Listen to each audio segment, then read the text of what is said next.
আপনাদেরকে বলছিলাম বিএনপি ক্ষমতায় আসলে থাকতে পারবে সর্বোচ্চ 3 বছর, আজকে সময় আরো কম মনে হইতেছে। বিএনপি যদি বিপুল ভোটে না 300 তে 300 জিততে আসে, এই অবস্থায় সে 2 বছরের বেশি সরকার রান করাইতে পারবে না। এমন অবস্থা হইতে পারে আপনারা সংসদে বসে যদি দেশ বিরোধী আইন করেন, মানুষ নিজের জানমালের কথা ভাইবা সব বন্ধ কইরা সংসদে গিয়েও আপনাদেরকে পিটাইতে পারে।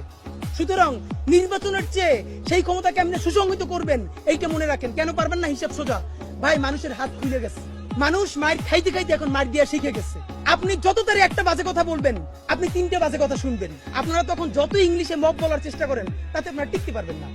সুতরাং আপনারা জনতার রাজনীতিতে ফিরেন। এই যে আগে যারা আওয়ামী লীগ চেটেছে 15 বছর ধরে, সেই চাটাটা এখন জিব্বাটা একটু একবার কুলি করে বিএনপির দিকে জিব্বা বাড়িয়ে দিয়েছে। এটা বিএনপিকে বলতে হয় না আমাকে চাটো, কারণ সে জানে আগামী এখন আবার বেশ কিছুদিন ক্ষমতায় বিএনপিকে থাকবে।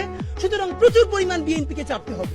আপনারা নইলে আপনারা বলেন কোন নৈতিকতার দায়ে আপনারা, আমি 3 থেকে 4টা মিডিয়া হাউসের ভাইদের সাথে ইনফরমালি কথা বলে বোঝার চেষ্টা করছি যে ভাই সত্য করে বলেন আপনারা কি এটা জানতেন না? ওনারা সঠিক উত্তর দিতে পারেন না। এর মানে হলো ওনারা জানতেন, কিন্তু ওনারা এত বড় ঝামেলায় যেতে চান নাই।